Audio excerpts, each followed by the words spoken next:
Michael Abercentino from SOCG Department. So I'm here in front of you to share about the traffic laws in the Philippines.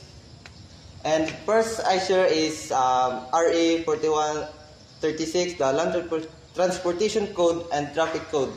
So the main law governing traffic rules in the Philippines covers driver's license and qualifications, vehicle registration and regulation, and traffic violation and penalties.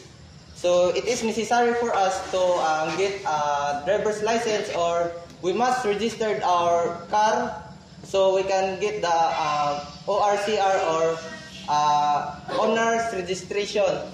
So second is RA 8750 Seatbelt Use Act of 1999. So requires mandatory use of seatbelts by drivers and front passengers, promote safety and reduce road injuries, penalties for non-compliance, fines, and possible suspension. So here in Dumingag, so dili kita makagamit ani kay few raman kayo ang mga nagamit og sakyanan, din most of students na nagkuan there is only a motor vehicle. So the next is